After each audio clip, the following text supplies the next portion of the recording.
Qui ici t'identifie? Est-ce que tu t'identifies avec Officer Judy Hopps? Tu as déjà été dans cette situation? Moi, c'est tout le temps. Tu as une mission en tête, des gens à voir, des choses à faire. Et puis, il y a quelqu'un qui ne capte juste pas l'urgence du truc. Ceux qui me connaissent savent que je ne suis pas très patiente. J'ai un peu de mal quand les gens ne saisissent pas l'urgence de la situation pour le royaume de Dieu. Mais tu sais, ce que Dieu m'a repris. Il m'a dit, quand j'étais en train de préparer, est-ce que tu te rends compte que parfois, tu me traites comme si moi, je suis le paresseux? Comme si c'est moi qui t'empêche d'avancer avec tes plans? Et je pense qu'aujourd'hui, Dieu, il veut vraiment nous défier. Il veut te défier ce matin d'avoir la patience d'attendre ses plans et sa manière de faire. Parce qu'à la Pentecôte, Dieu a accompli une promesse qui était écrite par le prophète Joël presque 1000 ans auparavant. 1000 ans. Ça ne m'étonne pas que les apôtres étaient un petit peu impatients. Ils ont passé 3 ans avec Jésus. Ils ont finalement capté le fait qu'il était le Messie. Puis il va volontairement à la croix. Ils ne comprennent rien du tout. Puis il est ressuscité. Puis ils sont « Waouh !» Ils arrivent à l'ascension et Jésus leur demande encore d'attendre. On le lit dans Acte 1. D'ailleurs, on va lire un peu ce passage aujourd'hui. Donc si tu as ta Bible avec toi, tu peux ouvrir le livre des Actes, chapitre 1. Et on lit, comme il se trouvait avec eux, Jésus, c'est-à-dire, il leur recommanda de ne pas s'éloigner de Jérusalem, mais d'attendre ce que le Père avait promis. Ce que je vous ai annoncé, leur dit-il, car Jean a baptisé d'eau, mais vous, dans peu de jours, vous serez baptisés du Saint-Esprit. Dans peu de jours, imagine. Et ils viennent, et c'est marqué, alors les apôtres réunis lui demandèrent, « Seigneur, est-ce en ce temps que tu rétabliras le royaume d'Israël ?» C'est maintenant. C'est maintenant qu'on arrive. Enfin. Tu sais ce que ça me rappelle? Ça me rappelle notre voyage en Italie la semaine passée pour le week-end de l'Ascension et notre fille sur la banquette arrière. On a mis 10 heures pour traverser toute la Suisse et descendre en Italie. Après 20 minutes, on entre sur l'autoroute à Alamand et elle nous dit « C'est quand qu'on sort de l'autoroute ?» Et je suis là, mais Noémie, on a au moins pour 8 heures. Mais bientôt, on va s'arrêter pour manger. 5 minutes plus tard. C'est quand qu'on mange, j'ai faim. Ça a continué toutes les 15 minutes jusqu'on s'arrête pour manger. Parce que tu vois, elle n'avait pas la carte. Elle n'avait pas le sens du temps. C'est exactement comme nous avec Dieu. Tu te rends compte? Il tient l'éternité dans ses mains. Il a le grand plan. Et nous, je suis là en train de lui dire, mais qu'est-ce que tu fais? Tu mets des bâtons, tu ne comprends pas. Quand est-ce que tu vas guérir mon amie? Elle est ouverte en ce moment, ça ne va pas durer à l'infini. Dieu, agis maintenant. Et ce n'est pas que c'est faux. Tu vois, Dieu, il adore le fait que tu as de la passion pour son royaume et que tu veux voir son royaume venir. Il adore. Et d'ailleurs, Jésus ne reprend pas les disciples, mais il leur répondit, « Ce n'est pas à vous de connaître les temps ou les moments que le Père a fixés de sa propre autorité. Mais, écoutez bien, vous recevrez une puissance, le Saint-Esprit survenant sur vous, et vous serez mes témoins à Jérusalem, dans toute la Judée, dans la Samarie et jusqu'aux extrémités de la terre. » Fais confiance en Dieu qui fera sa part. Et surtout, n'oublie pas de faire ta part. Parce que c'est ça l'enjeu. Combien de fois on fait des demandes, des requêtes à Dieu? Dieu, quand est-ce que tu vas intervenir dans ma vie? Quand est-ce que tu vas résoudre les problèmes dans mon lieu de travail, dans mon école? Quand est-ce que tu vas guérir mon ami? Quand est-ce que tu vas amener la paix en Ukraine? Quand est-ce que tu vas amener ton royaume? Quand est-ce qu'on aura un réveil dans notre église? Et c'est bien. C'est juste que parfois, on oublie qu'en fait, lui, il voudrait nous inviter à faire partie de ses plans. Et c'est pour ça, aujourd'hui, j'aimerais te poser une question et me poser une question. Qu'est-ce que tu attends? Qu'est-ce que tu attends?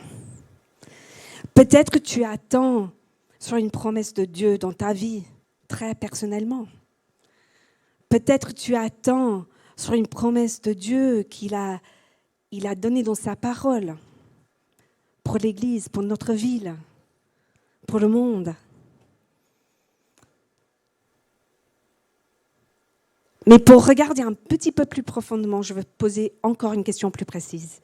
Est-ce que tu attends que Dieu accomplisse les plans que toi, tu as pour son royaume? Ou est-ce que tu attends qu'il t'appelle et il t'équipe pour faire partie et accomplir ses plans? Parce que trop de temps, je me trouve en train de faire le premier et je pense qu'aujourd'hui, il nous demande de faire le deuxième. C'est tellement plus puissant. Donc, comment peut-on attendre? Que faire en attendant? Mais je pense que les apôtres, là, ils ont des choses à nous apprendre.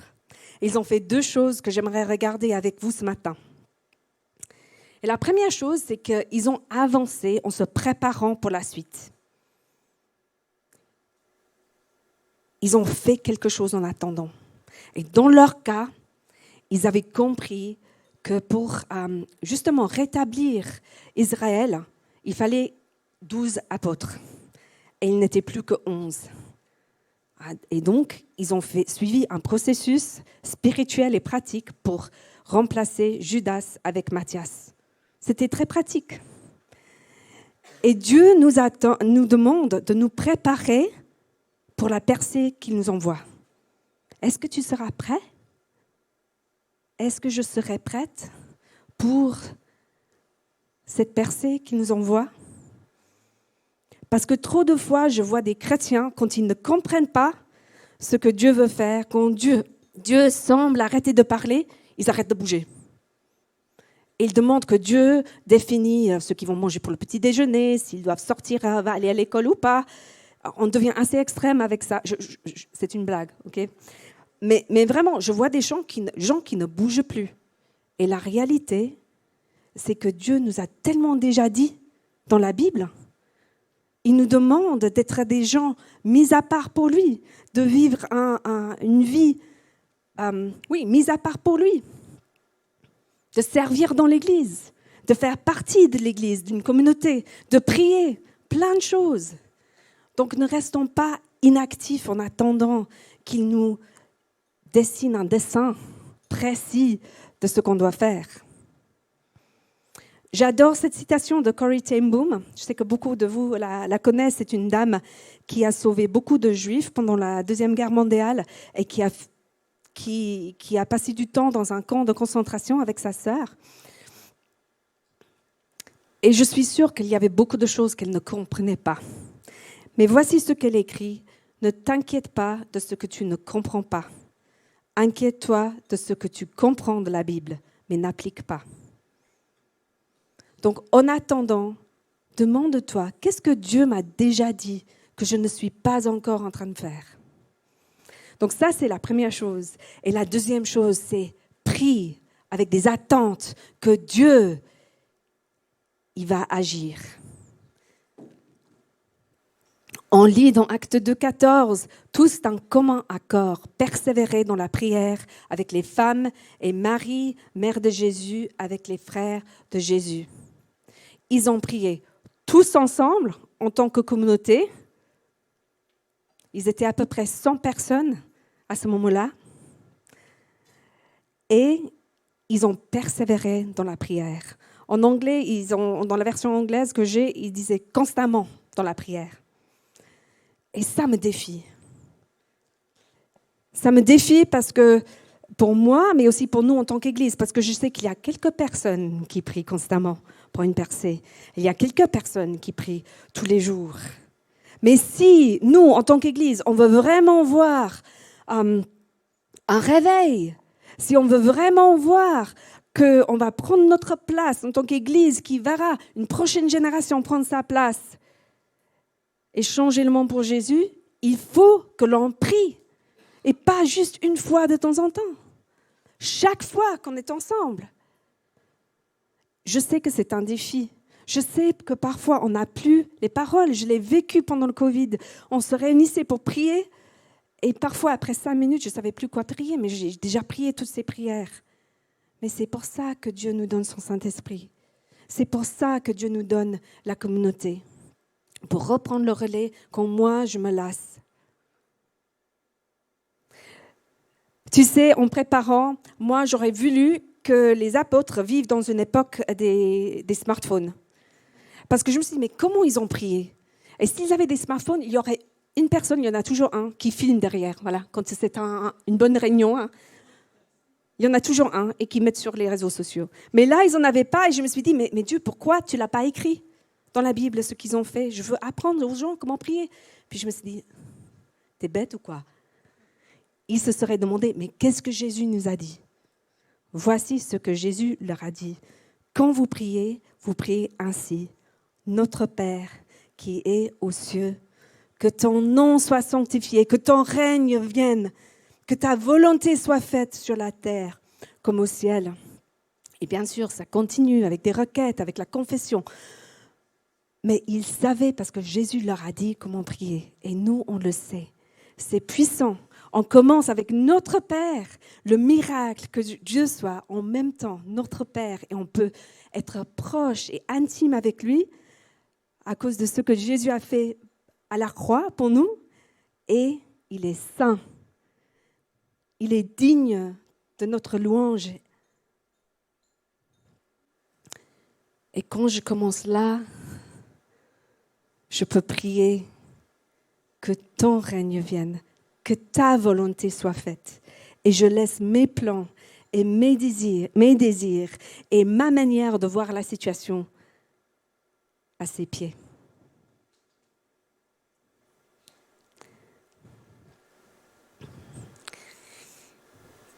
C'est lors d'une de ces réunions de prière que le Saint-Esprit est tombé. Un moment de prière comme ça, le jour de la Pentecôte, on lit, ils étaient tous ensemble dans le même lieu. Tout à coup, il vint du ciel un bruit comme celui d'un vent impétueux et il remplit toute la maison où ils étaient assis.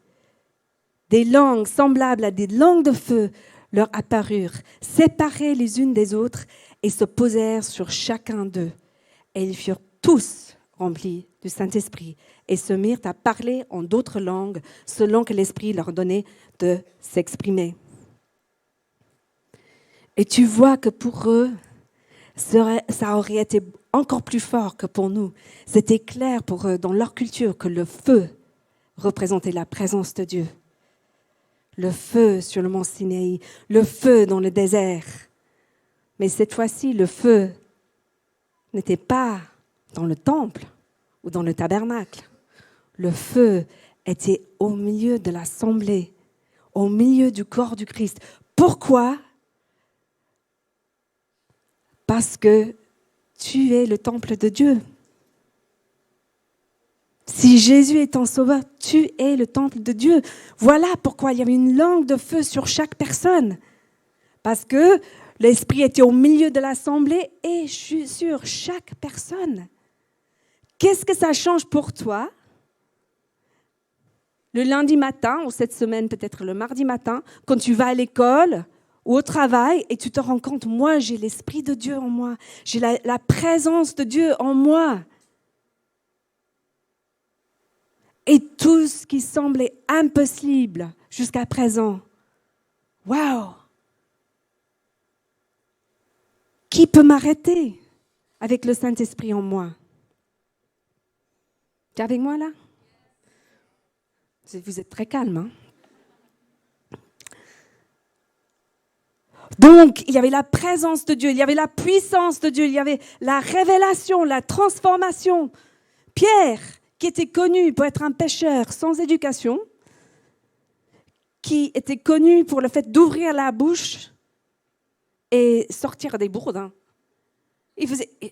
On ne savait jamais s'il était pile poil à comprendre ou être complètement à côté de la plaque. Mais là, les amis, il y a quelque chose qui a changé. Parce qu'il ouvre la bouche, hein, il a une révélation, une interprétation de l'Écriture, il a une révélation de qui est Jésus, il parle, tout le monde le comprend, et 3000 personnes donnent leur vie à Jésus. Incroyable. C'est ça dont on a besoin, non? Parce que si moi j'essaie de faire de mes propres forces, comme vous voyez, ça ne va pas très bien marcher. On est un peu perdu là. Moi, j'imagine le débrief qu'ils ont le lendemain. T'imagines?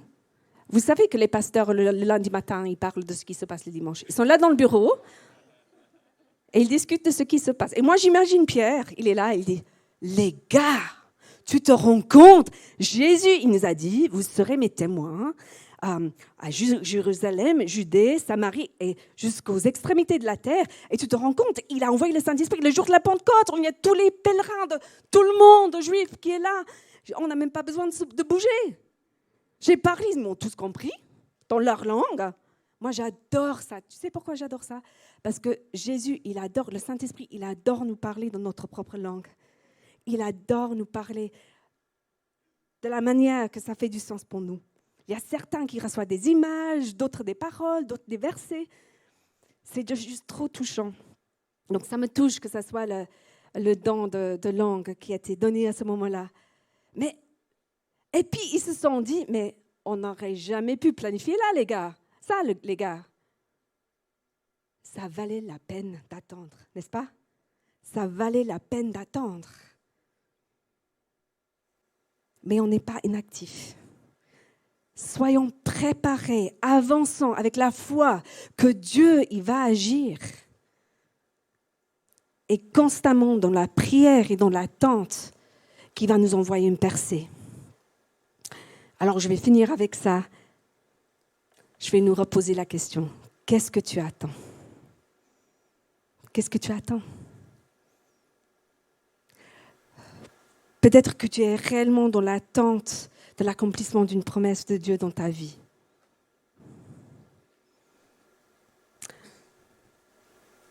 Et puis la question c'est, est-ce que tu attends que Dieu intervient et change ta situation? Ou est-ce que tu attends que Dieu t'appelle et t'équipe pour faire partie de ses plans?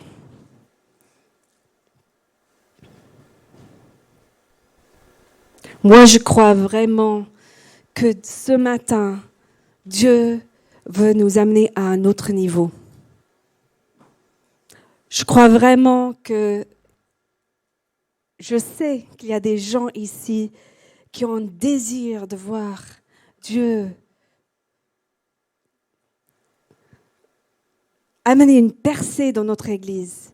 Moi, j'ai envie de nous voir tellement remplis du Saint-Esprit que ça déborde dans les rues de Genève et encore plus loin dans le monde.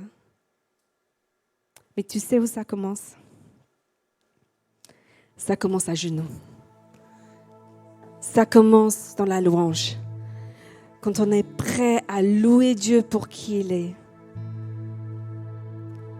Quand on s'approche tellement de lui qu'on entend le battement de son cœur et le souffle de son Saint-Esprit dans notre oreille. Alors, je veux finir avec la louange. On va chanter un chant. Je vous invite à vous lever à la fin du chant. Je vais revenir pour prier. On va prier ensemble et attendre le Saint-Esprit.